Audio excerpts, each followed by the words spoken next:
Kamery bežia? Bežia. Zvuk beží? Beží.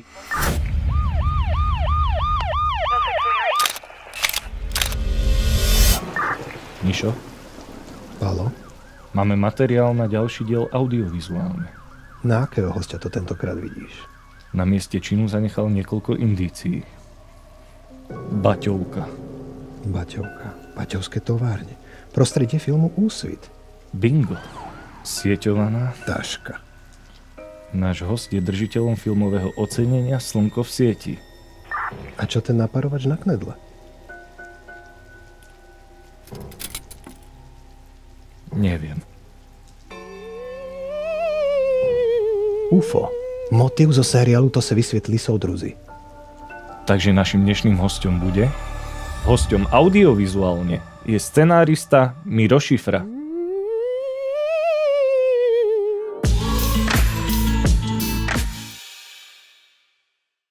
Vítame v našom štúdiu scenáristu Mira Šifru. Ahoj. Ahoj. Vítaj. Kde si vlastne teraz? Pôsobíš v Čechách, na Slovensku? Ja som v Prahe už neviem, 14. rok alebo nejak tak. Ja som do 2010 študoval v Bratislave na VŠMU a potom som sa nejak presunul do Prahy na FAMU a už som zostal. Miro, čo ťa baví na písaní scenárov? Prečo nepíšeš nejakú beletriu? Prečo scenáre? Mám pocit, že zo všetkého písania, ktoré je hrozne vlastne otravná činnosť a je hrozne náročná, tak tie scenáre majú takú tú pridanú hodnotu, že robíš to kolektívne, alebo viac kolektívne než ostatné formy písania. To znamená, že ten text nie je len niečo, čo ja spravím a tým pádom to vlastne skončí, ale niekto to zoberie, nejak to pretransformuje a to je ten proces, ktorý ma baví. A to ťa nefrustruje, že to vlastne končí ešte potom v rukách niekoho iného, kto to môže úplne inak prerobiť? Presne, to je tá otázka, čo mňa zaujímala, že ty si asi jeden z malých, čo má rád, že mu ešte s tým textom niekto niečo robí. Tak jedna vec je, že človek si môže nejak ako prehodiť čas svojej zodpovednosti na iných, takže keď niečo sa pokazí, tak to je chyba druhých, nie moja. Nie, mňa to baví, lebo však to písanie je taká osamelá činnosť, kedy človek fakt sedí doma pri počítači a sedí a čumí do blbej telky. Tak keď sa človek môže nejakým spôsobom potom pozerať na to, ako ten text ožíva, tak to je lepšie. Čo ťa na začiatku ako keby baví alebo vedie k tomu napísať ten príbeh? Je to v podstate ten príbeh samotný, alebo inšpiruje ťa nejaká situácia, alebo sú to postavy, ktoré chceš nejakým spôsobom rozvinúť a potom ich začneš písať, alebo to čo je impuls na začiatku? Asi pri každom projekte nejak ako niečo iné. Jedna vec sú ako peniaze v výsledku, že je to stále pre mňa ako práca, že chcem sa tým živiť, nechcem to robiť ako hobby, takže sa snažím vyberať ako projekty, ktoré majú ako potenciál byť zaplatené, čo nie je ako úplne tiež, nie všetko sa zaplatí. A tým pádom to je jedno kritérium. Ale druhé, ten projekt už som chvála Bohu v nejakej pozícii v tejto chvíli, že si tie projekty môžem vyberať, že mám aj nejakú ako vlastnú silu v tom, že môžem povedať, že toto je zaujímavé, toto by som chcel robiť, poďme to sa skúsiť spraviť a niekto ako ma počúva, lebo nebolo to ako od začiatku tak, nemohol som ako na začiatku prísť za nejakú televíziu a povedať, toto je dobrý námet, poďte do toho, ale od istej chvíle ma nejakým spôsobom viac počúvajú, takže si to nejak ako užívam, že si môžem vyberať. Ale záleží. Niekedy je to ako môj pocit niečoho, že chcem niečo, cítim, že nejak visí vo vzduchu a chcel by som o tom skôr tematicky niečo ma baví a veľakrát je to niekto príde za mnou a povie, že toto by ho zaujímalo, či na to nechcem nejak ako ja reagovať nejakým svojim textom alebo niečím a často ako to odmietam, lebo veľa ako tých ponúk chodí teraz, ale niekedy niečo príde, čo ma zaujíma a chcem to robiť. A že je tam teda nejaké externé prostredie, ktoré ti dáva možno nejakú inšpiráciu, ale že čo teba baví ako Mira Šifru? Že... Ja to mám rád také ako pestré, že niekedy som začal ako robiť tie kriminálky a to bol ako dobrý začiatok, pretože to má nejakú vlastne prísnu štruktúru a hrozne ma to bavilo, že môže človek ako sa snažiť naplňať nejaké ako kolónky, ktoré vie, že by tam mali byť. A teraz to mám tak, že chcel by som vlastne okrem tých vecí, ktoré sú ako typické, tak chcem sa ako nejakým spôsobom porušovať a chcel by som sa hrať. Vlastne ma baví hrať sa. Nie je to niečo, že je to žánrovo niekedy, že chcem vlastne ako nejaký ako prvok, ktorý tam vlastne nepatrí, dostať do toho žánru, alebo je to vlastne nejak ako tematicky niečo, čo je ako, čo vybočuje, čo vlastne mám pocit, že bude nejaký ako challenge, čo nebude ako úplne jednoduché spraviť. Chcem riskovať v tejto chvíli. Mám pocit, že by som sa mal rozbiť. To je super a myslím si, že k tomuto sa v rámci rozhovoru dostaneme ešte podrobnejšie, ale mňa zaujala jedna vec, ktorú si povedal, že ty keď už píšeš, už rozmýšľaš aj nad tými produkčnými limitami, že ovplyvňuje to, ja neviem, že počet postav, počet lokácií, počet toho, ako sa rozšupneš pri tej fantázii. Väčšinou sa snažím, alebo to už je nejaký zvyk toho, že keď človek nejak veľa toho napíše, tak už má nejaký ako pocit, že koľko čo bude ako nejak stať. Takže uvažujem nad tým, ale snažím sa to nejak vždy ako trošičku posunúť. Akože vlastne keď robíme veci, tak nie som úplne asi príkladom scenaristu, ktorý odovzdáva ako lacné texty v zmysle toho, že je lacné na výrobu a nemyslím si, že producenti sú ako veľmi šťastní v tomto smere. Vždy to je ako problém a boj. Ale keď človek ako pozná tie obmedzenia produkčné, tak tým pádom vie, kde môže ešte ako tlačiť a kde už musí vlastne troška ako ubrať. Že môžem si ako dovoliť, viem, že sú to nejaké vždy kompromisy a keď chcem urobiť nejakú vec, niekde ako aby bola zaujímavejšia, tak niekde musím ubrať a rozmýšľam nad tým takýmto spôsobom. Často to je napríklad tým, že neviem, si poviem, že keď sa rozšupnem ako v 2 epizódach, ako chcem toho viac a chcem byť nejak ako náročnejší, tak potom viem, že ja neviem, v 5. epizóde zvolním. Alebo teda urobím nejakú napríklad ako viac uzavretých priestorov, namiesto toho, aby som išiel do exteriérov a tie exteriéry si ako vybijem na úvod. Ale vyložia ti tí producenti alebo tí ľudia, s ktorými robíš karty na stôl, že Miro, napíš to, bude to stať toľko, napíš to prosím ťa tak, aby sa to tam zmestilo, alebo toto sa nedie? Ja už to viem vlastne, pretože že tá moja pozícia v tejto chvíli už je tak ako poloproducentská v tom, že ja som často ako v kontakte s tými priamo televíziami alebo fondami alebo čokoľvek, takže nemám žiadnu ako firmu, ale ja to mám rád ako otvorené tie komunikácie, že nie som zvyknutý na to, že by mi niekto ako kecal, že koľko to bude stáť a tvárime sa ako, že nejaké ako house numera úplne zbytočné. Viem, aké sú rozpočty, viem, čo si ako mám kamarátov, ktorí ako robia v tom biznise, takže viem, to není ani o peniazoch, vždy je to o natáčacích dňoch alebo o nejakých ako takýchto obmedzeniach. Často to je o tom, že ja neviem, zistíte, že ak chcete ako o 2 dní natáčania viac, tak potrebujete byť do 30 km od Prahy, pretože nemusia sa platiť ubytovanie pre štáb alebo nejaké takéto vlastne informácie vám často ako viac pomôžu pri písaní, než nejaké ako house number alebo nejaké akože random čísla. A je toto producentské nastavenie iné pri televízii a pri filme? Lebo už sa posledné roky zdá, že ako keby tá hranica sa stiera, je tá quality TV a aj v rámci nielen teda estetiky, vizuality, ale aj možno toho, koľko energie sa dáva do prípravy tých scenárov. Ja teda menej poznám Slovensko. Ja už fakt väčšinu času trávim v Prahe a v Česku a väčšina tých projektov Slovensko je ako koproducent maximálne, aj keď Miky je vlastne ako hlavný slovenský projekt. Neviem, myslím si, že už naozaj sa dnes nedieje nejaký ako rozdiel zásadný medzi filmom a seriálom, že film je paradoxne ako vo väčšej nevýhode v tejto chvíli, podľa mňa pre scenaristov špeciálne, keď si človek povie, ako sú platení ako filmoví scenáristi versus televízni scenáristi, tak poznám ako v celom Československu možno 3 ľudí, ktorí sa sú schopní uživiť ako filmom, ako scenárov a poznám ako desiatky ľudí, ktorí sa vedia uživiť ako seriálovou scenaristikou.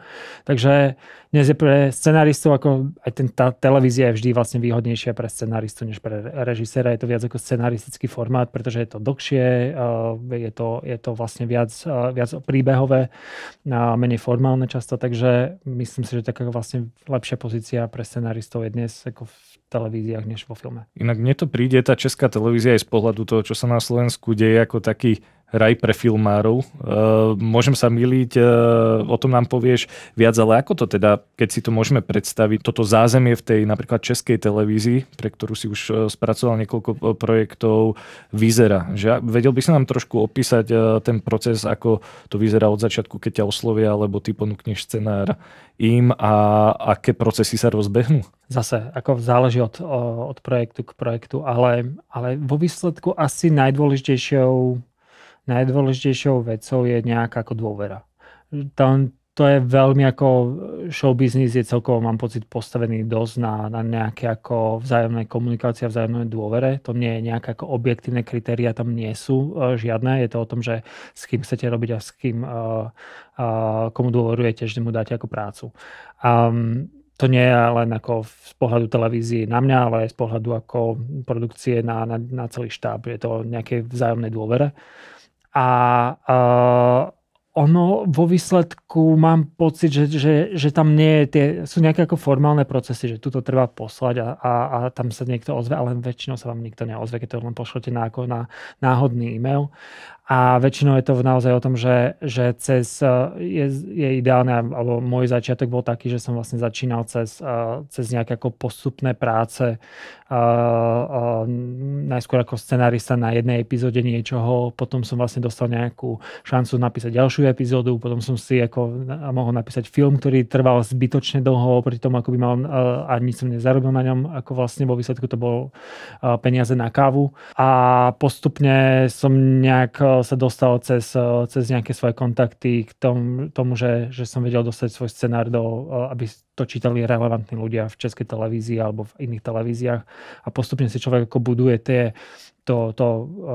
ten okruh ľudí, ktorí majú pocit, že by s tebou ako chceli robiť a to tak nejak vzniká. Takže ono to je naozaj, je to o takom, ako, znie to vulgárne, ale je to o klavičkovaní. Ako je to o tom, že s kým si ochotný si sadnúť na kávu a máš sa s ním hodinu rozprávať, tak pravdepodobne ako vlastne to je celkom ako nejaký začiatok. Keď už si v podstate sadnete, hej? Že už si v tom procese a ponúkne ti tá televízia ako keby také podmienky, kedy máš čas na tú prípravu, na tie rešerše, je tam nejaký writer's room, fungujú tam tieto ako keby trendy a princípy zo zahraničia?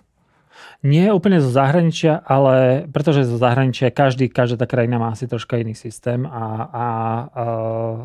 ale myslím si, že scenaristikou sa dá už pekne ako užiť v Československu a niekoľkými rôznymi spôsobmi, áno. Sú writers roomy pri takých tých ako väčších ako seriáloch typu ako Daily Soap alebo nejaké ako veci, ktoré sú viackrát do týždňa, a tak tam sú ako veľké writers roomy, ktoré celkom zaujímavé fungujú a odporúčam ich vyskúšať všetkým ako začínajúcim scenáristom, lebo to je presne ako tá úvodná práca, ktorá ako veľa človeku dá. Prepáč iba, že vieš približiť možno iba tak skrátke, že ako ten writer's room teda funguje, že koľko to je asi ľudí, zase záleží na projektoch. Ako, ja som nikdy nerobil na takých tých ako uliciach alebo ja neviem ako panelákoch, ako boli na Slovensku, ale tam sa tie týmy ako vo veľkom obmieniajú a sú ľudia, ktorí robia linky, ako príbehové linky, a sú ľudia, ktorí robia len dialógy, a sú ľudia, ktorí ako vlastne určujú len ako celý ten profil alebo celý vlastne ako nejaký oblúk tej celej série. Na každom projekte je to inak. Niektoré projekty, bol som vo writers roome, kde bolo, ja neviem, 5-6 ľudí. To sú také tiež nejaké klasické kriminálky, sa takto robia často. A potom, keď chcete robiť ako nejakú vec pre českú televíziu alebo pre Vojo, v tejto chvíli, tak sú to menšie týmy, sú to ako maximálne 2-3 ľudia. Väčšina mojej práce v tejto chvíli sú tak ako ďalší 2 scenáristi so mnou. A vyhovuje ti takáto práca v kolektíve? Alebo skôr píšeš radšej sám niekde? Nie, ja to mám rád, lebo zase ako tá práca scenaristická je, väčšina práce je ako o samote, sedíš pred tou prázdnou stránkou a niečo tam klepeš. Takže ja som rád, keď môžem robiť s niekým iným a mi to vyhovuje. A máš nejakého takého, že dramaturga, alebo respektíve vyhľadávaš pri tej svojej práci dramaturga a čo od neho očakávaš? Dramaturgov ani nie, pretože tá dramaturgia, myslím si, že Československu zase troška ako zakapala. Je tu pár dobrých dramaturgov, ale ako systémovo sa to tu dlho nerozvíjalo a znova sa to len nejak dostáva späť do nejakého popredia. Ale mám nejakých ako svojich scenaristov a mám ľudí, ktorým dôverujem, aby čítali prvé verzie scenárov. Ale vyslovene ako dramaturgiu nie. Väčšinou potom tá dramaturgia príde z nejakej televízie, už keď je to v nejakom štádiu. Možno preskakujeme, ale teraz si povedal, že dávaš čítať prvé verzie scenáru ľuďom, ktorí dôveruješ. Je to dôležité, aby čítali prvú verziu ľudia, ktorým dôveruješ, a ak áno, prečo? Vlastne z jednoduchého dôvodu, pretože scenáre sú vlastne dosť divne napísané. A keď to dáte ako náhodnému človeku ako prečítať, tak je to ako ťažšie sa mu to číta. Takže to dávam ľuďom čítať, ktorí sú zvyknutí čítať scenáre. Lebo ten scenár vyzerá troška ako je neforemná vec, nie je to ako literatúra úplne. Takže... Ale je to otázka toho, že ťa poznajú a poznajú tú tvoju formu písania, alebo je to otázka, že dám to ľuďom, ktorí majú možno, ktorým by sa to mohlo páčiť, lebo sa to páči mne, alebo sú tam ešte aj iné kritériá, keď si tú dôveru rozmením na drobnejšie? Nie, myslím, že tá dôvera je o tom, že ja keď už prvú verziu napíšem, tak už som prešiel nejak ako dosť veľa medzikrokov, ktoré k tomu viedli. A keď už dávam niekomu, aby čítal prvú verziu scenára, tak chcem, aby mi povedal, že či sa nestratil, či sa nenudil. Ako úplne základné otázky. Správaj mi, o čom to je. Nehľadám nejakého veľkého dramaturga, ktorý mi to opraví. Potrebujem stačí, keď mi niekto povie, že na 20. strane som sa ako nudil. A je jeden taký scenárista, ktorý hovoril, že to dával vždy čítať, už ani neviem, kto to bol, ale že to dával čítať svojej manželke pred spaním. A vždy, keď kde zaspala, tak tam je nuda. Takže to je vlastne a to je najlepšia dramaturgia vo výsledku, lebo nepotrebuješ nejaké ako veľké chytré reči okolo toho. Baví, nebaví, nudím sa, zrýchli, nerozumiem. To sú ako zásadné ako pripomienky. Ale inak to je také zvláštne, že teda nie je to zvláštne, je to ako keby dobrý indikátor, ale keď si predstavím seba, že ako ja zaspávam pri dobrých knihách, ja nemôžem čítať pred spaním, tak len... Ja tiež častokrát, ale z iného dôvodu zaspávam, hej.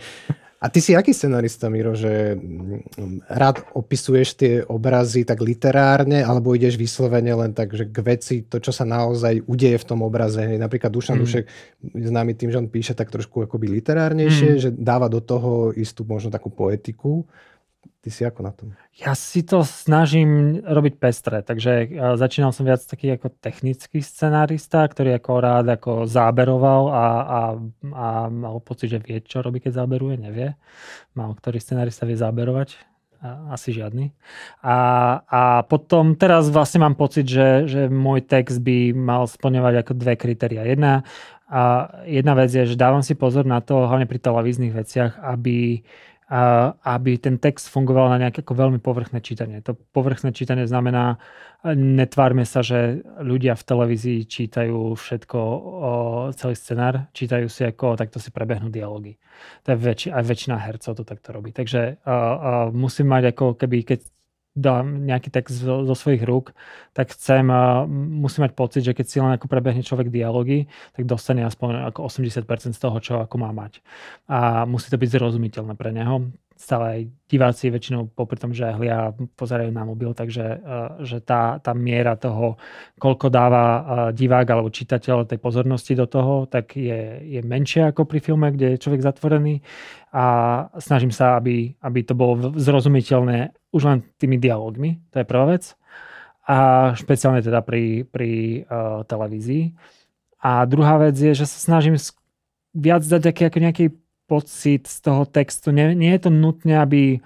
Sú niektoré ako zásady, ktoré sú, myslím, že falošné pri scenaristike, že jedna z tých zásad, ktorý sa učí na filmových školách, je, že píšte tam len to, čo viete ako zobraziť. Ja si to nie úplne myslím, že často nejaká jedna veta dá oveľa viac aj režisérovi, aj hercovi, aj všetkým celému tomu týmu dá vlastne nejaký ako feeling, ktorý oni potom vedia oveľa lepšie zobraziť. Máš príklad nejaké také vety z tvojho scenára? Tak z pamäti by si vylovil? Zo svojho nie, ale používam taký ako jeden príklad. Taylor Sheridan, ktorý je ako ten veľká hviezda scenaristiky a produkcie a čoho všetkého možné a robí teraz veľmi veľa seriálov. On vo svojom scenári, za ktorý dostal Oscara Hell or High Water, tak má vetu, že je tak teplo, že aj muchy sedia v tieni. To je niečo, čo sa nedá natočiť, alebo teda keď to natočíte doslovne, tak je to hlúpo samozrejme. Ale v tej chvíli, keď si prečítam túto vetu ako v scenári, tak herec vie, ako je teplo, vie kostýmer, ako je teplo, všetci vedia, ako na placi vedia, čo majú robiť. Pretože nejdeme ako, ak nie sú úplne hlúpi teda, čo nie sú väčšinou, ale nejdeme ako točiť ako muchu, ktorá sedí v tieni, toto nepovie, ale vieme, ako veľmi je teplo. No možno, že keby, že takto boli všetky tie popisky k tým obrazom písané, tak by ostatní čítali tie popisky, nielen dialógy. Lebo to má to vtip. A zároveň je to akoby niečo, že však veď aj tí profesionáli, ako sú dramaturgovia a scenaristi, sú tiež diváci, respektíve čitatelia, že možno ak budú mať z toho aj taký akože zážitok, ktorý síce sa možno nemusí pretaviť už do toho filmu, ale že pekne sa to číta, tak aj to možno má efekt na to, že či sa to aj niekedy ale podporí. Ale je to veľmi dobrá veta, lebo ja v tom cítim naozaj aj jednak fakt akože tú atmosféru sa lať to teplo, ale to máš proste aj pre kameramana výborné, to aj zvukár niečo cíti, že akože v tej vete je veľmi veľa, čo sa týka tej atmosféry. To je veľmi dobré. Myslím si, že by sa to malo, tá druhá vec, že jasné, na to prvé čítanie je časť ľudí, ktorí ako ignorujú všetky tie ako popisky medzi dialogmi, ale tie popisky medzi dialogmi by sa mali čítať ako literatúra. To sa akože si myslím, že by sa malo čítať dobre. Nemalo by to ako vlastne sa nejak extrémne zdržiavať, ale malo by sa to čítať. Tak my sme v podstate už ako keby pri tej samotnej tvorbe, tak ja by som to rozmenil na drobné, išiel by som teda od začiatku a dostaneme sa aj k tým dialogom. Máme na začiatku námet. Dohodli sme sa, čo ideme robiť. Ideme robiť buď príbeh o drogových díleroch z prostredia vietnamskej komunity, ako si to mal v Zradcoch. Ideme robiť príbeh z čias, kedy sa odsúvali sovietské vojska, z Československa ako v Redlovi a podobne. Vieme o tebe, že ty veľmi rád zbieraš materiál, alebo respektíve či rád neviem, ale že veľmi poctivo sa venuješ rešeršnej práci. Zastavme sa tu. Vedel by si nám opísať, aká je taká tá tvoja prvotná fáza pri tých rešeršoch, ako to celé postupuje, kde všade hľadáš, možno vysvetliť, prečo je to dôležité, v čom sa to odlišuje od filmov, scenárov, ktoré sa píšu od stola. Ja myslím, že dve veci to robí. Jedna vec, hrozne veľa robia konkrétne detaily v samotnom texte, že keď ja nehľadám nejaké nesnažím sa nájsť v tých rešeršoch, keď som robil napríklad Redl alebo Zradcov, nesnažil som sa nájsť nejaký ako príbeh, ktorý by som chcel ako spraviť, ale hľadal som vlastne do príbehu, ktorý už som mal vymyslený, alebo vedel som, kde asi chcem ísť s ním, tak som chcel mať čo najviac ako detailov, ktoré urobia ten svet uveriteľný. To, čo robí ako uveriteľnosť nejakého sveta, je objem detailov vlastne. To je to, čo keď ste vágni, tak ste stále menej ako uveriteľní. To je ako pre mňa ako jedna dôležitá vec, prečo sa snažím držať si nejaké rešerše a zároveň je to vlastne ako fáza rešeršov, kedy už vlastne hľadám konkrétne veci pre konkrétne riešenia, pre konkrétne scény alebo konkrétne diely. A druhá vec pri rešeršoch, ktorá je pre mňa ako dôležitá, je získať nejaký pocit a nejaký názor, ktorý chcem povedať. Pretože keď som napríklad robil Zradcov, tak pre mňa bola prvá vec, ktorú som vlastne riešil, je, že dostal som to ako zákazku z Českej televízie, chceme robiť ako seriál o drogovej mafii. A že OK, bola nejaká ako predĺha k tomu, ktorá nebola úplne ako dobrá, ale bolo to nejaké kontakty do toho sveta, ktoré som využil. Ale uvedomil som si, ako vlastne prvý problém bol ten, že ja som vlastne nemal názor na ten svet. Ideme sa tváriť, že všetky drogy sú fuj zlé, alebo ideme sa tváriť, že žiadne drogy nie sú problém.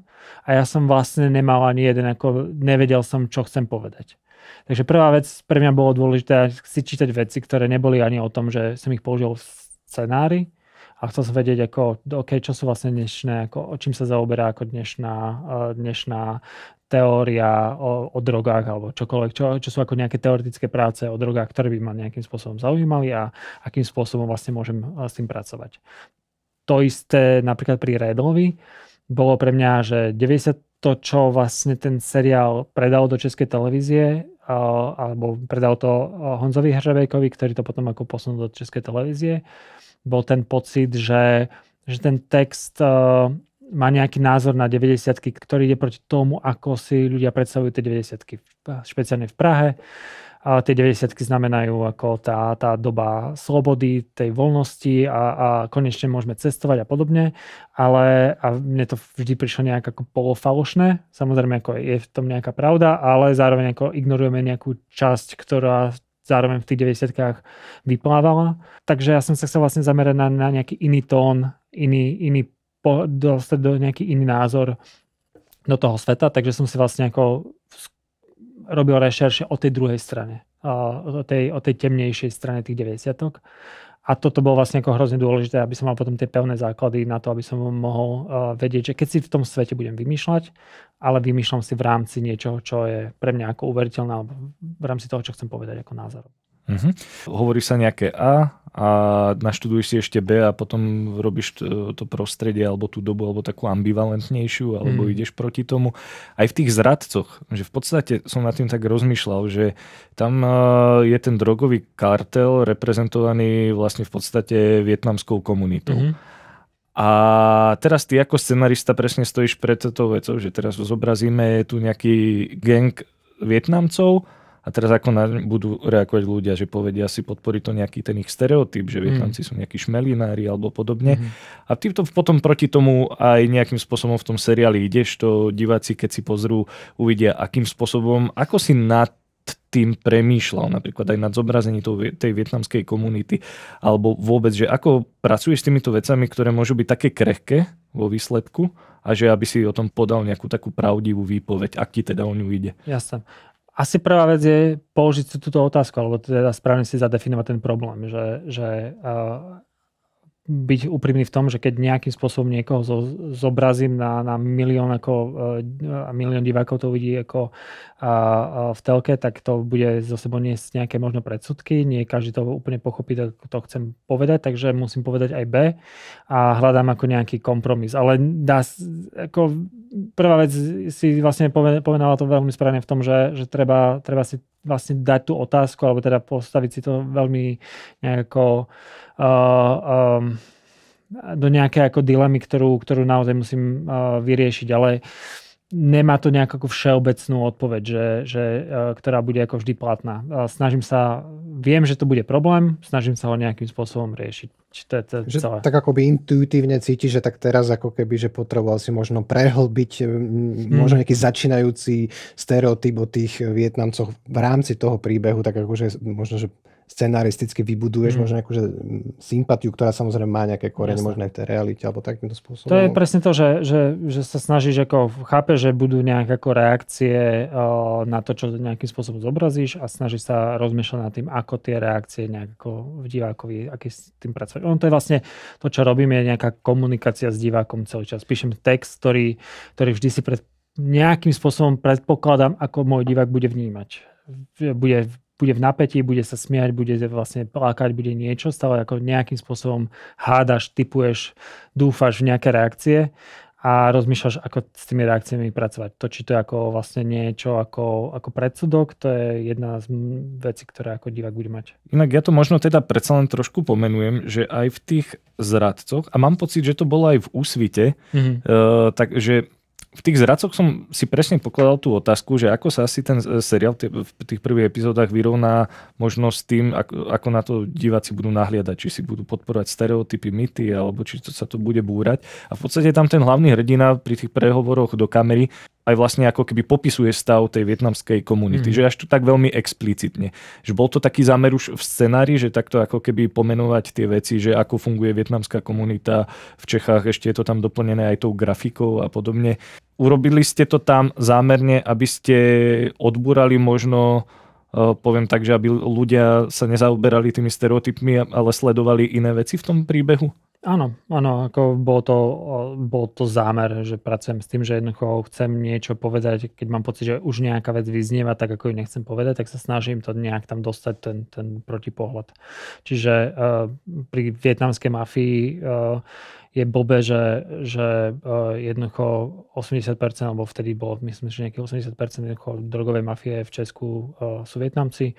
To je ako faktory, ktorým sa nevyhneš, keď chceš o tom písať. Zároveň to neznamená, že všetci, sú tam nejaké predsudky o Vietnamcoch typu, že všetky tieto večierky vietnamské, ktorých je Praha plná, že to sú vlastne nejaké prepieranie peňazí pre drogové mafie, čo vôbec není pravda. A to som mal z rešeršou od šéfa protidrogovej polície. Takže tieto veci nejak balancuješ a hovoríš argumenty na diváka nejakým spôsobom a snažíš sa to nejak zakamuflovať v príbehu, aby to nebolo príliš vlastne tézovité. Ale vždy nejaká tézovitosť tam je. No lebo to vyplýva teraz, otvára nám to takú zaujímavú vec, že ty veľa čerpaš z tej reality, z tých faktov. Ale zároveň tu máš nejakú žánrovú štruktúru alebo nejakú štruktúru, s ktorou ten film prirodzene pracuje, ktorá tie veci logicky zjednodušuje. Potom ten seriál ti umožňuje väčšiu plochu, film ti umožňuje menšiu plochu. Ako v podstate ty rozmýšľaš v tejto fáze, že mám nejaký súbor faktov, mám nejaký názor na to a teraz idem tým naplňať tie žánrové, nazvem to škatulky alebo v podstate tú mustru. Ako vtedy postupuješ? Zase asi je to od prípadu k prípadu, ale je to najväčšia dilema väčšinou pri týchto veciach, pri tých rešeršov. A myslím si, že najlepší príklad toho by bol vlastne Mickey, ktorý teraz bude cez leto v kinách, kedy človek začne pracovať s tým, že ja som si s Mikulášom Černákom vlastne jednak telefonoval veľa, jednak som si vlastne čítal všetky jeho spisy trestné a podobné veci a ďalšie x kvantum materiál. A teraz z toho, keď si človek to zaradí za seba, len do nejakých vlastne, keby to mal všetko prerozprávať, ono to vo výsledku sú nejaké 4 roky jeho života, kedy sa diali všetky tie najväčšie tie mafiánske veci, plus zatknutia a ďalej a nejaký život predtým, ale jednoducho ten príbeh je tam obrovský a tých skutkov samotných, tých vražd je tam množstvo. A ako to dostať do jedného filmu alebo do nejakého jedného uceleného formátu, tak to bolo náročné. A je to o kompromisoch, o hľadaní toho, že OK, tak táto vražda tam nebude, pretože to je rovnaká vražda ako dve predtým, vlastne v niečom, ako divácky. Veľmi cynicky to musím vlastne v tomto smere povedať, že to je vlastne že s rovnakou motiváciou vlastne rovnaký typ, že zabili nejakého, ja neviem, nejakého iného mafiána z nejakého iného mesta. A tak si zoberiem, že OK, ale nemôžem zatajiť, že táto vražda sa stala, tak to vlastne snažím sa nejakým spôsobom spojiť, alebo teda zobrať nejaké elementy do jednej a spojiť tie prípady, tak aby to nejakým spôsobom dávalo zmysel.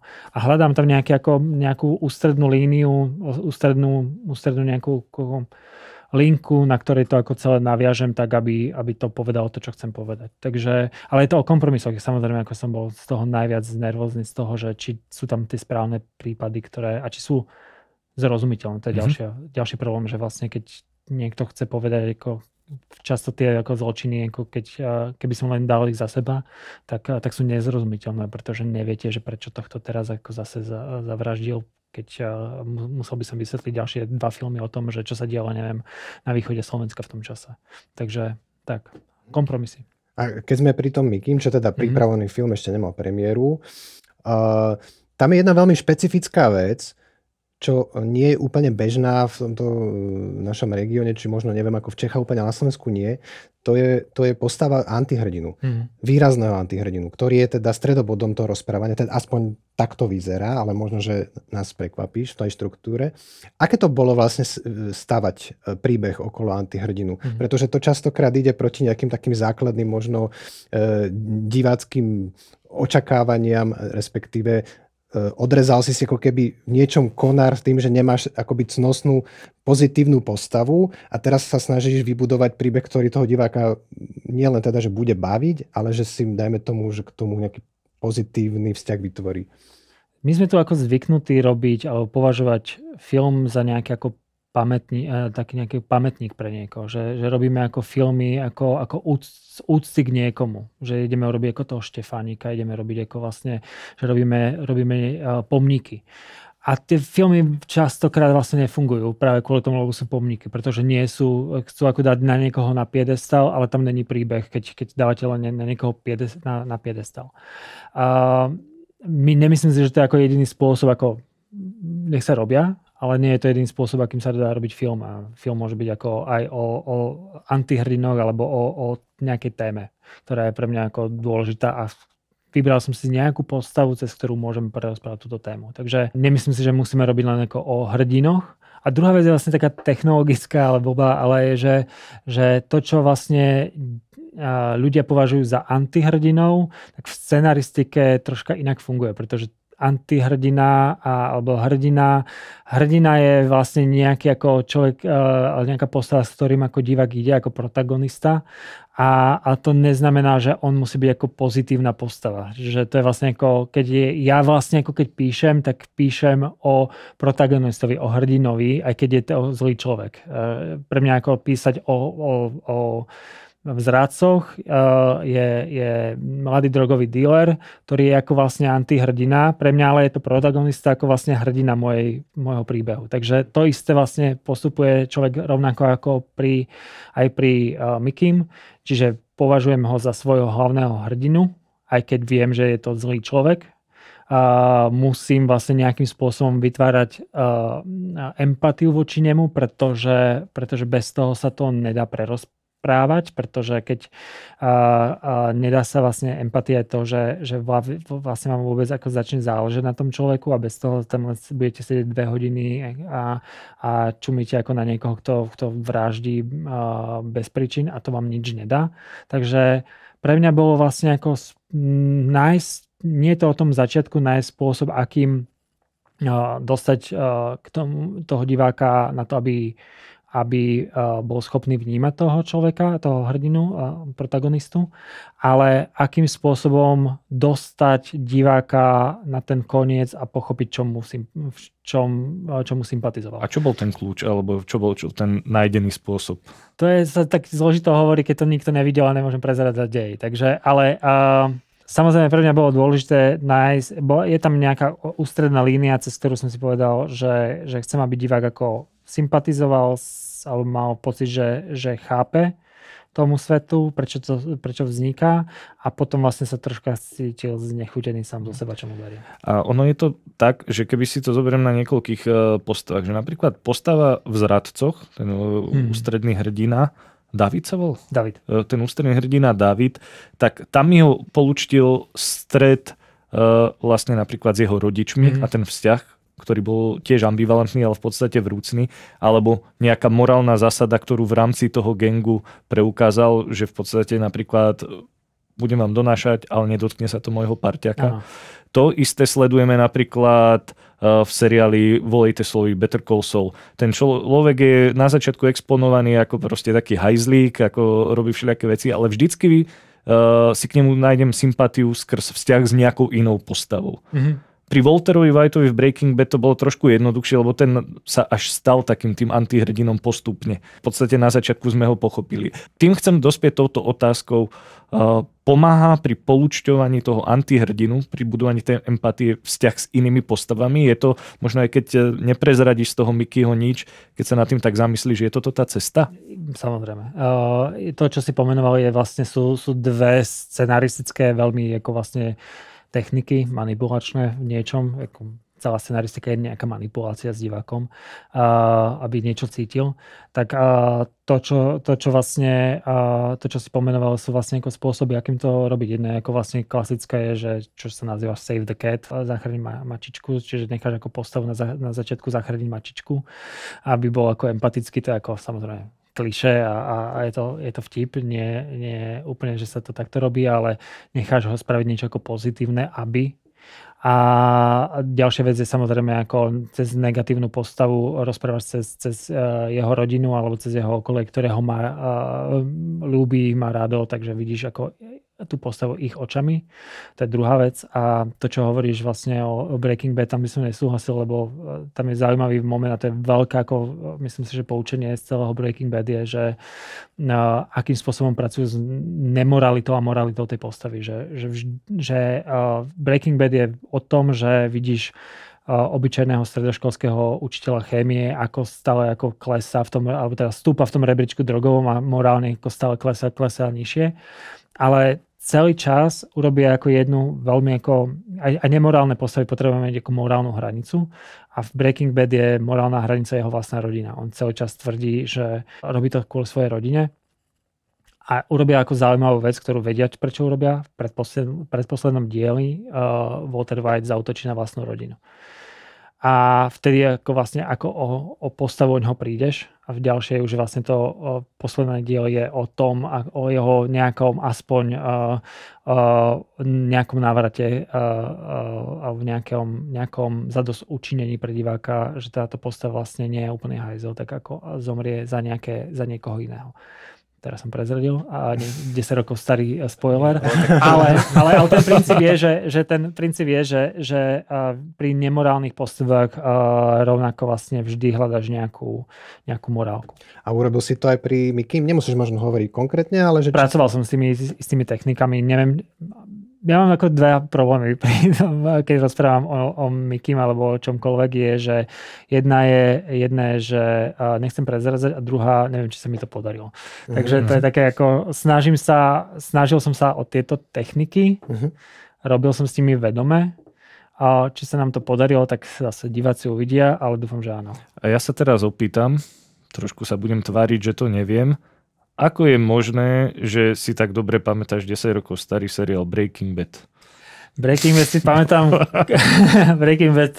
pretože som si ho celkom ako presne rozoberal, pretože keď som začínal so scenaristikou, tak to bol ten najväčší hit a v tej chvíli som ho hrozne hotal, takže som chcel vedieť, akým spôsobom vlastne sa to píše, robí. A Vince Gilligan, ktorý napísal, alebo ten bol showrunner toho seriálu, tak je ešte známy tým, že jeho predchádzajúce práce boli v takomto starom televíznom systéme, kde bolo veľmi prísne dodržiavanie štruktúry a to prísne dodržiavanie štruktúry doteraz vlastne ako dodržiava. Takže bolo to niekto, kto bol veľkým vzorom, akým spôsobom na minútu presne písať texty. A pomohlo ti to v konečnom dôsledku, keď si sa tak zanalýzoval, že naozaj to bolo niečo, že si mal také tie efekty, prípadne, že odhalil si vlastne také tie skryté štruktúry za tým rozprávaním? Je to tie momenty vlastne vznikajú, bolo ich mnoho, ale tam nie sú nejaké ako momenty, že človek by sa nedočítal v nejakých príručkách scenaristických o tom, ako sa to robí. Ale jedna vec je si o tom čítať, druhá vec je ako vidieť tie konkrétne príklady a rozobrať si to, že niekto to tak naozaj robí a potom ten posledný moment je, kedy človek zistí, že niečo mu nefunguje, skúsi sa vrátiť nejaké ako poučke alebo nejakému ako rozboru, ktorý si urobil a zistí, že keď to aplikuje na svoj text, tak zrazu to funguje lepšie. A to je ako najväčší moment, že zrazu si povie človek, že niečo mi nesedí a potom zistím, že však vlastne možno mám ako Bobby ako druhý akt a skrátim ho o polovicu a zrazu to začne fungovať. A keď sme teda ešte pri takejto možno také, že teórie, ktoré, lebo jedna vec je samozrejme prax, ktorá je nepopierateľne asi najlepší nástroj, ako sa naučiť scenaristiku, ale či máš aj nejakú takú, že knižku, ktorá ti výrazne ako pomohla v tom uchopiť tú scenaristiku, taká nejaká, že teória, nejaká teoretický základ. A či vôbec teda sa na škole si mal takú skúsenosť? Na škole sa to veľmi neučilo. No to práve, že bol problém, že na škole sa tie teórie aj myslím si, že už neviem, ako je to teraz, už som z tej školy dávno preč, ale tie... Kedy si skončil, prepáč? 2010 som skončil v VŠMU a potom som veľmi dlho študoval v FAMU, pretože som to nevedel dokončiť stále. Ale bol som to v ďalšie nejaké 3-4 roky. A ešte som potom učil. Ale myslím si, že z takých tých vecí, ktoré mi urobili najviac ten moment, nebol ani kniha, ale bol program. Bol software, ktorý sa, neviem, či stále vydávajú ho, alebo čo je. A volal sa Kontúr. A bolo to vlastne len také program, v ktorom niekto zobral všetky tieto ako scenaristické poučky, urobil nejakú veľkú tabuľku, kde do tej tabuľky ako sa dalo potom vpisovať, ako že aké rôzne body prechádzame v tom filme, že mohol si vlastne ako vymýšľať vlastný film týmto spôsobom, že si vlastne pracoval v tej tabuľke a zároveň tam bolo veľa rozobratých ako filmov, ktoré tento typ štruktúry ako používali. Takže pre mňa to bolo, v tej dobe som si veľa robil tieto tabulky, kedy som vlastne, ono ťa to nenaučí nič zásadné, ako nejaké ako úplne veľké, ale núti ťa to rozmýšľať nad štruktúrou troška inak. Často najväčší problém scenaristiky slovenskej, českej je pre mňa je to, že z prvého aktu, to je veľmi technická vec, ale z prvého aktu sa urobí celý film. A tam, kde by sa mala začať story skutočná, tak je to 10 minút pred koncom a tam príde ten zvrat, kedy ako si hovorím, áno, toto je zaujímavá story, ale prečo som to nemal v 5. minúte. A odtiaľ to som chcel začať rozprávať tento film. To je ako pre mňa najčastejší ako problém ako scenaristiky lokálnej, je to, že veľa sa pracuje na tom akom prvom akte, až zistíme, že máme z toho 70 strán a potom to nejak doklepeme. Namiesto toho, aby sme ako z tých 70 strán robili tých prvých 15 a potom vlastne ako, dobrá, čo bude konzekvencia toho a čo bude konzekvencia toho a vlastne ako ísť, tie štruktúry vás naučia, že po tom prvom akte ešte musíte urobiť ako 4 kopčeky. Ono to potom vidíš aj v podstate aj na tých traileroch tým filmom, že vlastne ako keby úplne nevieš, že o čom sú, vidíš tam ako v podstate možno nejaké vzťahy naznačené, ale ťažko sa z nich ako keby spoznáva ten príbeh. Ja si to pamätám, že keď sme urobili náš magisterský film, tak ja som potom si uvedomil, keď som mal urobiť pre festival oddelenie trailer, takže ja mám len expozíciu. Môj film by mal ďalej pokračovať. To mi aj otec tak povedal, že kokos tam, kde ten chlapík na konci má ten pohľad do budúcnosti, tak tam ja by som chcel začať pozerať film. Nie, kdežto ja som si tú postavu len tak odexponoval a bolo natočené. Myslím, že to je dosť častý ako problém. Nie všetkých vecí a myslím, že sa to zlepšuje a tá dramaturgia sa zlepšuje stále, ale ak by som nejak akože fakt taká tá vec, ktorú som často aj hovoril na FAMu, keď som tam chvíľku učil, je, že dávajte si pozor, kde máte ako expozíciu. Že či vám náhodou expozícia nekončí na konci filmu. Ešte len a teraz začneme rozprávať. A máš pocit, že to vychádza z toho, že tí ľudia ako keby majú takú snahu, ja neviem, že tu je taká tá tendencia sprostredkovať nejaký ten realizmus a že odexponovať to možno do čo najväčších detailov, aby to bolo také živé, komplexné, alebo z čoho to podľa teba pramení? Neviem, či to je ako až takto, ale lebo aj realistické veci sa dajú robiť s tým, že máte ako všetky akty a nie len prvý. Ale myslím si, že to je viac o spôsobe uvažovania, že sa ide späť často sa ide veľa do postav a do vysvetľovania motivácií postav. Namiesto toho, aby som ako náhlas povedal motiváciu čo najrýchlejšie tej postavy a išiel ďalej. To je ako taká ako vlastne, že často sa napríklad z postav a ich motivácie robí ako záhada. A to je nutné potom vlastne ako exponovať hrozne dlho, aby to fungovalo. A v momente, keď ho povieme, prečo to celý čas robí, tak je koniec filmu, ale to je vlastne v skutočnosti ako expozícia. Áno, môj magisterský film. Presne, ale každého magisterský film. Nie, ale takže vyslovene prakticky, teda ty hovoríš, že teda začínaš kde teda ten príbeh pri tom písaní, že samozrejme, že to začína nejakým námetom, ale rozmýšľam viac viac rozmýšľam nad nejakými konfliktami. Rozmýšľam nad nejakým spôsobom, že nesnažím sa kryť motiváciu postav. Myslím, že to je vlastne taký odrb na diváka, že nepoviem akože, čo si tá postava myslí. Ono v skutočnosti by to malo fungovať tak, že ty povieš ako tú falošnú motiváciu a potom povieš tú správnu. Ak chceš to tak ako schovávať. Ale ako to urobil Walter White, kedy on sa tvári ako celý seriál sa tvári, že ide mu len o vlastnú rodinu a na konci povie, že ja to robím, lebo ma to bavilo. A je to vlastne ako keby, to je tento ako princíp rozprávania. Veľmi zrozumiteľná, veľmi jasná a zaujímavá motivácia pre postavy a potom môžeme ukázať, že to v skutočnosti bolo nejako inak. Ale áno, lebo keď si to tak vezme, že ono možno na pohľad by si, že prečo to robí. pre rodinu, že mal nejaké sklamanie z vlastnej firmy, bolo tam takéto backstory, že možno keď to povieš, nevidíš ten seriál a povieš tie motivácie, oni sú fakt, že jednoduché, možno ani nie, že zaujímavé. Proste chcel získať uznanie, bolo to hlava, neuznaný génius možno, ktorý si to potreboval niekde vykompenzovať. Ale potom to zaujímavé prichádza, až keď sa do toho namočí. Jasne. A to je vlastne to, kde je to pre mňa ako zaujímavé rozprávať, že až v tých konzekvenciách tých rozhodnutí. Menej vlastne ako keby, ja keď to píšem, tak cítim ako keby nejakú váhu toho celého a tých postav a toho príbehu. A cítim ako keby často tá váha je viac na strane ako keby tej backstory tých postav, že poďme porozprávať o ich minulostom a troška nezaujímam. Poďme ako rozprávať o ich budúcnosti, poďme rozprávať o tom, že kam moje rozhodnutie v životné ako vedie, keď pôjdeme. To je, myslím si, že je zaujímavejšie pre diváka. Vždy je zaujímavejšie niekto, kto urobí to rozhodnutie, ktoré ja ako človek nechcem spraviť. Preto, či ja neviem,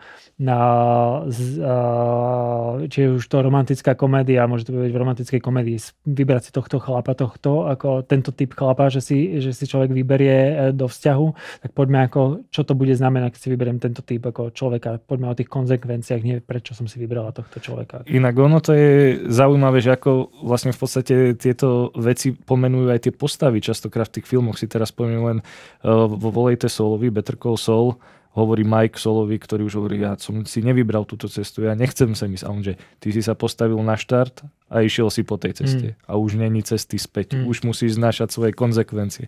Takže inak v tých amerických filmoch, to sa dostávame ešte k otázke tak dialogov, tam sú tie postavy častokrát ako keby sčítané, múdre, aj obyčajné postavy v podstate takto hláškujú. A keď my sme niečo také chceli napísať do našich filmov, tak vždycky to je neuveriteľné. Toto by tá postane... Ako pristupovať k dialogu? Ale inak toto je akože, napríklad pri Woody Allen mi to častokrát napadlo, že ak on geniálne tam fungujú isté akoby tie intelektuálne kruhy a keď to chceš ale preniesť sem, tak je tam zrazu ako nejaký blok. Nie, že by sme boli ako keby nejak výrazne pozadu, ale ako keby, že tu nemá tradícia a takéto boli na to väčšinou. No? Na to dve veci. Ako zase. Prvá vec je, že tá americká scenaristická škola vychádza zo stredoeurópskeho písania. To sú všetky tie veci o aktovkách a akým spôsobom robiť tie akty. Tak často učili vlastne ľudia, myslím, že to bol Frank Daniel, ktorý to priniesol do Ameriky a Frank Daniel mal vyštudovanú FAMU, je to Čech.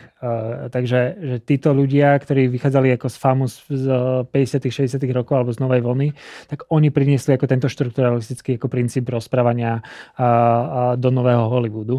Čiže nie je to niečo, čo by nám bolo ako cudzie tradícia, cudzia, ktorú ako teraz niekde ideme implementovať z Ameriky. Naopak, my sme to vyviezli a zabudli. To je ako paradox toho celého. A druhá vec je, že mám pocit, že vlastne ako my možno nevieme urobiť Woodyho Allena, ale možno, že transformujeme ako nejakú tú časť, ktorá nám nie je vlastná, ale len kvôli tomu, lebo nemáme to vlastné. A to je ako problém, ktorý ako najviac teraz riešim, že ako Slovensko alebo Česko my vlastne smerom na zahraničie neznamenáme žiaľ Bohu nič. Že nevedia si, ako keď sa rozprávate s niekým v zahraničí a poviete mu, že ste zo Slovenska alebo z Česka, tak si nevie predstaviť žiadny typ príbehu.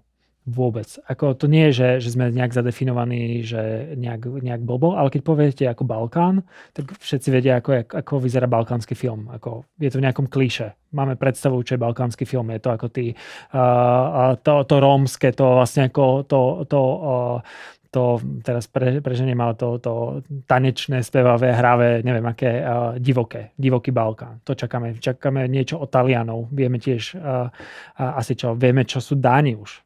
Alebo Severania, čo tiež pred x rokmi nebolo vôbec. Nikto si pred 20-30 rokmi nevedel predstaviť nič o Dánsku. A teraz už veľmi vieme špecificky, ako vyzerá dánsky seriál.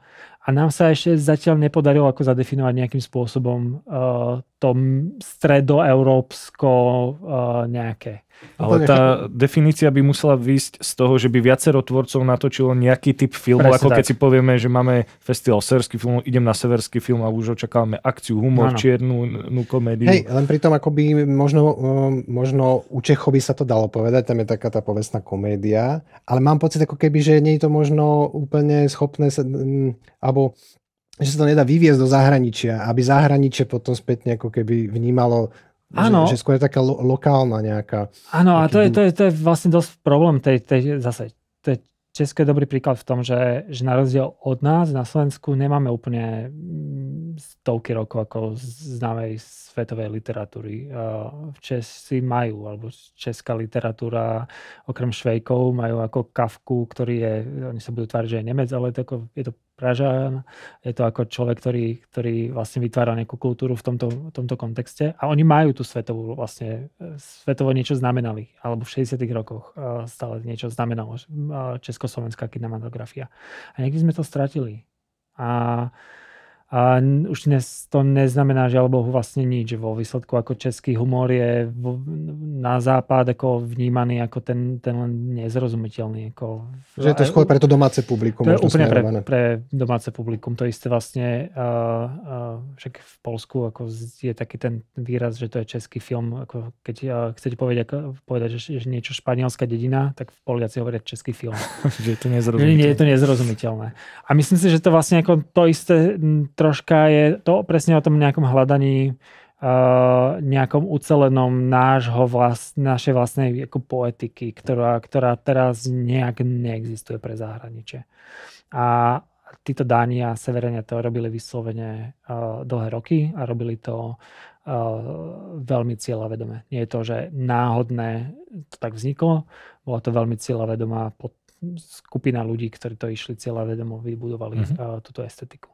Ale aby sme teda to preniesli k nejakým takým, ty si autorom filmu Úsvit, takže taký svita, možno na lepšie časy. Chcem len takým oslým mostíkom preklenúť k tomu, že v podstate vám sa teraz s vašim, ty a tvoj tím sa podarilo vám teraz ako keby zaujať na prezentácii s projektom Naši ľudia v zahraničí vo Francúzsku.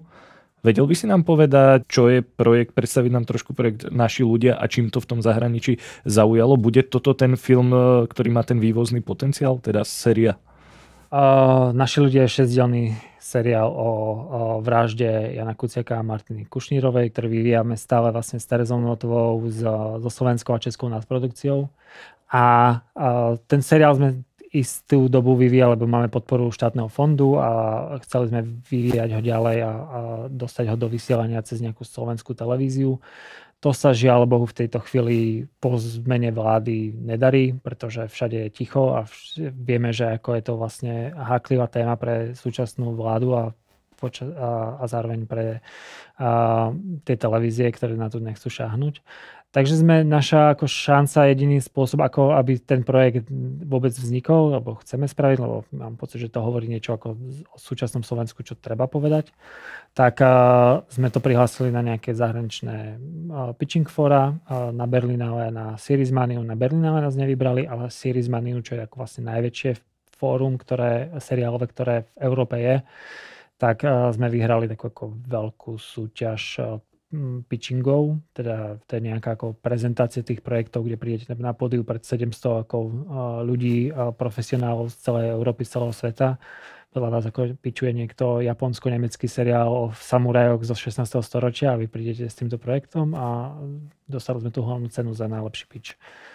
A to, čo myslím, že na to zaujalo, je práve ako keby nejaká dôležitosť témy. Že máme pocit, že to je nejaká naša lokálna téma, ale v skutočnosti funguje v celej Európe. Je to nejaký ako strach, ktorý alebo teda nejaká téma, ktorá rezonuje aj s ľuďmi v zahraničí. A keď sme im prerozprávali, o čom to je, akým spôsobom sa k tomu, ako o tom chceme rozprávať, tak ich to zaujalo, pretože cítili, že tam niečo je, čo by zaujímalo aj divákov v zahraničí, nie len nás. Ale my poznáme ako keby rôzne, tým, že to tu bolo sledované, my poznáme ako keby rôzne roviny toho príbehu. Čo bolo možno to, čo myslíš, že tak najviac zarezonovalo? Práve tá politická časť, alebo to, že vôbec bolo siahnuté na život dvoch mladých ľudí, na život novinára, ktorý, čo je vlastne ako keby nejaký krok proti demokracii vnímané? Myslím si, že je to vlastne každý, asi tá ústredná téma je nejaká, to, čo tam vnímali ako ústrednú tému, je nejaké ohrozenie slobody slova, alebo to náš taký claim, ktorý k tomu seriálu máme a s ktorým sme to pičovali, je, že môžete umlčať novinára, ale nemôžete umlčať pravdu.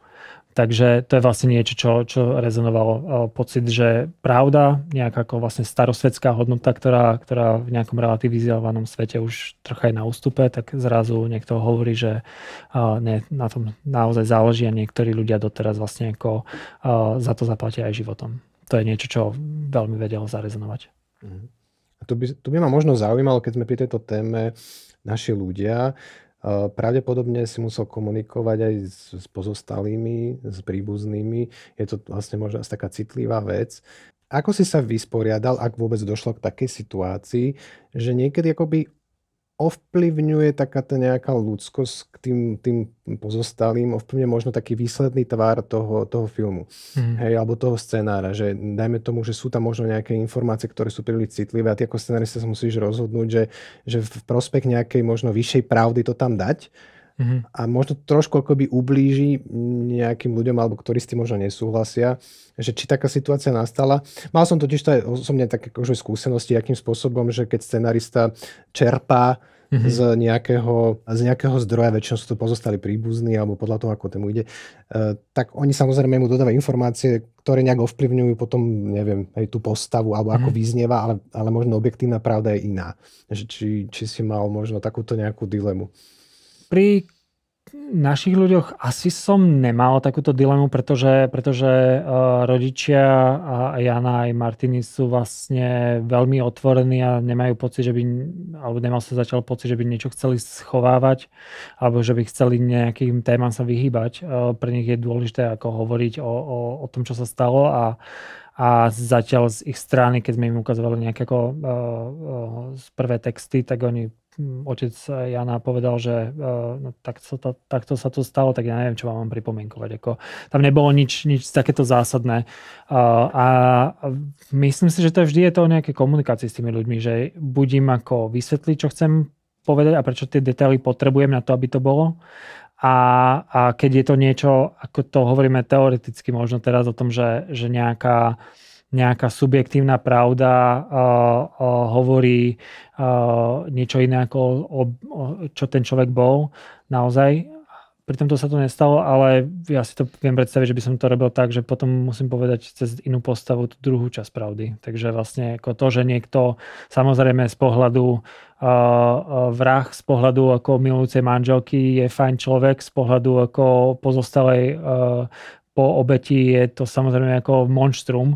A obidve tieto veci sú vlastne pravdivé rovnakým spôsobom.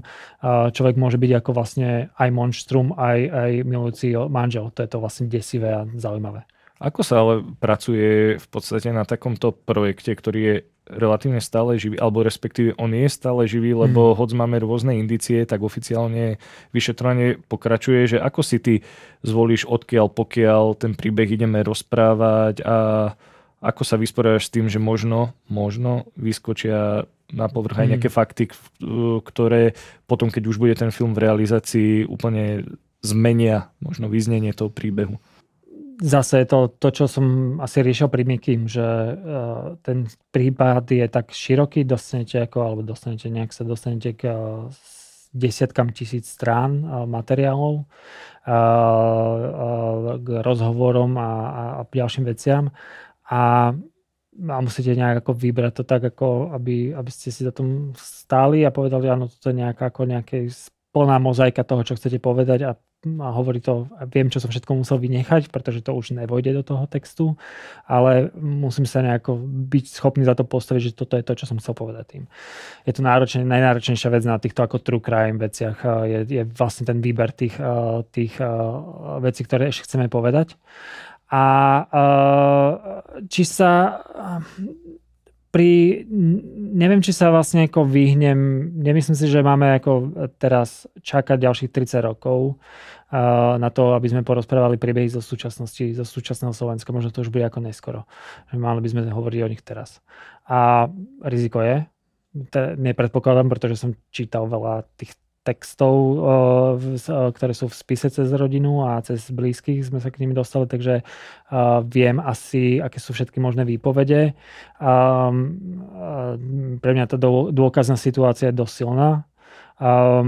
Či vyplynie niečo totálne nové, je to možné, ale my sme sa pri Kuciakovi alebo pri našich ľuďoch sme sa vyhýbame takým tým, že sa teraz niečo úplne nové objaví tým, že jednoducho to časovo ohraničujeme do 1 roka, kedy sa to sledujeme ten prípad v 1 roku. A po týchto všetkých ako keby projektoch, ktoré sú veľmi náročné, tak by som povedal duševne, alebo sa zaoberáš v podstate tragickou realitou, či už to je Miky, alebo tí naši ľudia, že máš nejakú takú duševnú hygienu a vôbec ovplyvňuje ťa to?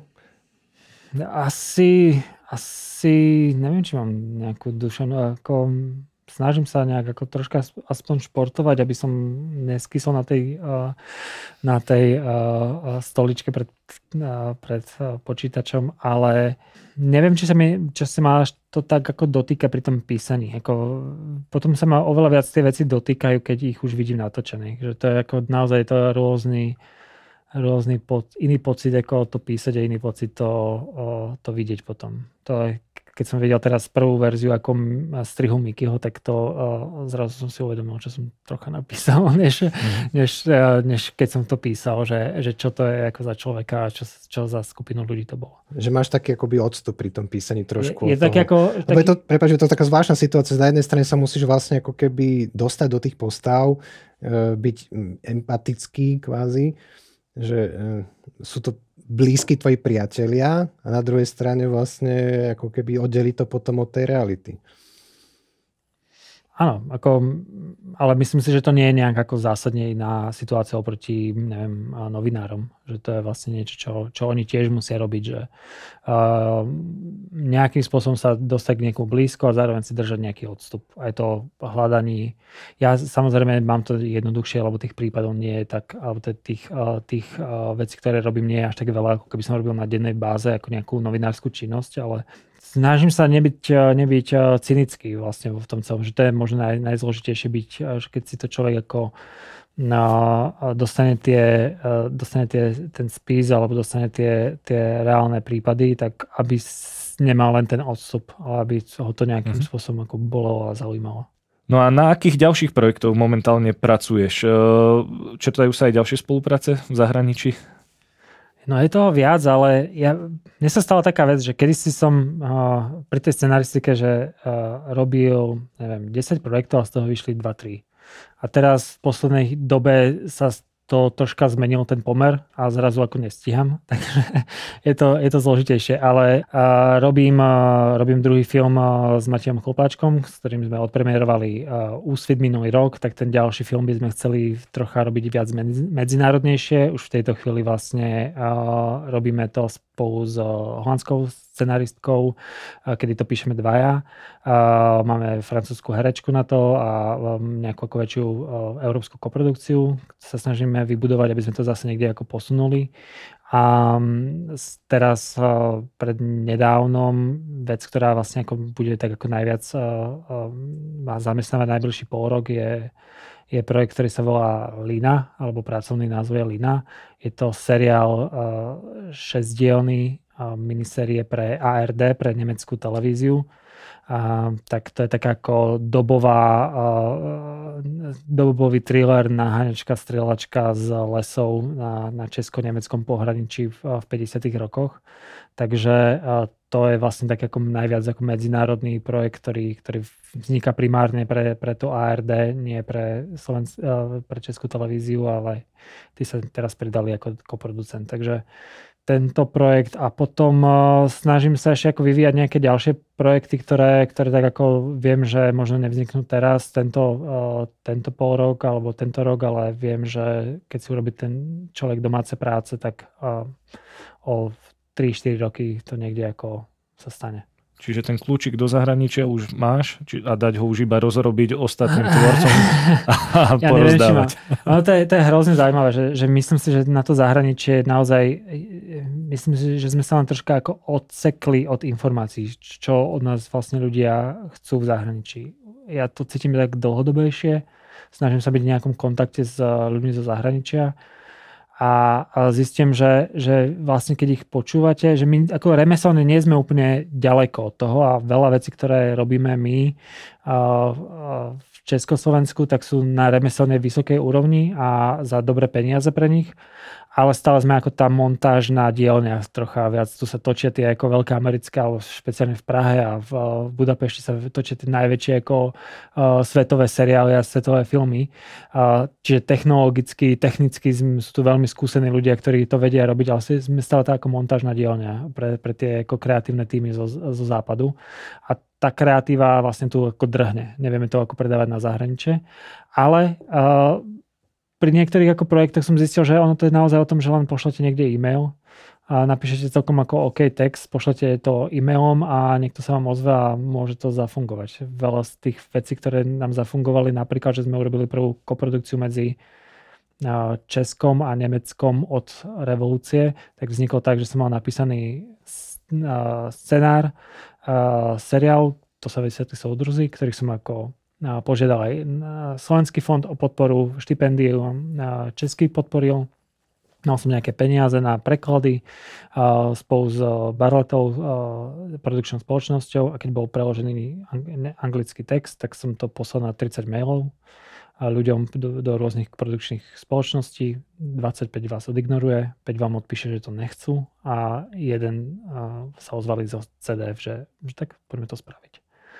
A týmto spôsobom vlastne ako často vznikajú tie veci, ktoré robíme aj to ARD. Vzniklo vlastne tak, že pred 3 rokmi som napísal text, ktorý pre mňa úplne zdochol.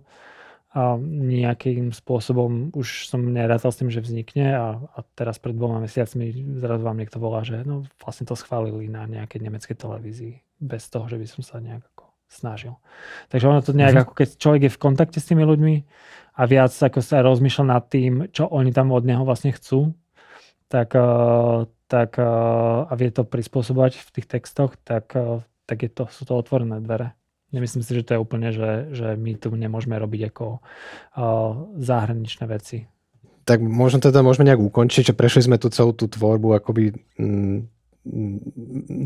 robíš veľké témy, s takým celospoločenským presahom a možno otázka na záver by bola skôr taká, že tieto veľké témy vznikajú tak prozaicky, že niekde sedíš na zadku a ťuka, že nás by zaujímalo, že akým spôsobom vlastne vzniká taká tá dennodenná mravenčia práca scenáristu.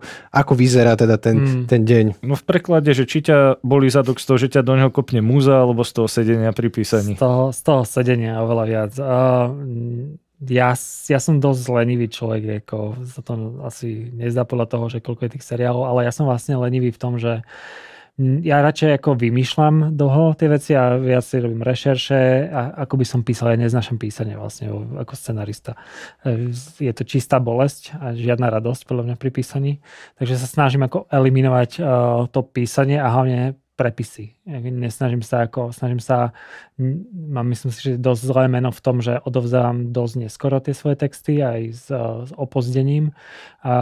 Sú ľudia, ktorí čakajú ako rok na text po tom slúbenom deadline. Ale ja ho nechcem pustiť, kým nemám pocit, že je hotový, pretože potom zistujem, že tie veci sa potom ako 100-krát dlhšie ešte prepisujú a nikde to nejde. Že tá prvá verzia je pre mňa hrozne dôležitá, takže sedím na nej dosť dlho a prepisujem ju, až kým nie som spokojný. Ale môj Môj vlastne ako normálny deň vyzerá tak, že sa snažím normálne chodiť do práce. Že nejde mi to veľmi dobre, fakt som veľmi lenivý, ale snažím sa písať do obeda, písať celý deň, keď je deadline. Deadline je najlepší motivátor, takže keď je deadline, tak ja začnem mať ako alergiu na stres, takže sa vyhodím celý, ako začnem z výrážky po celej tvári a píšem ako od nevidím do nevidím. A inak ďalšia veľká vec je, že snažím sa nejak si nastavovať svoje internet deadliny, aj keď nemám od nikoho zvonku, takže si poviem, že dovtedy to chcem dokončiť ja pre seba. Nedodržím to, ale aspoň cca. A ďalšia vec, že sa snažím práve zapojiť čo najviac ako kolektívne ďalších ľudí do toho. Väčšina projektov, o ktorých hovorím, tak nevznikala tak, že ja sám som ich písal, ale píšem ich vždy s niekým, alebo snažím sa teraz v poslednej dobe písať všetky projekty aspoň s jedným ďalším scenaristom, aby tie procesy boli rýchlejšie.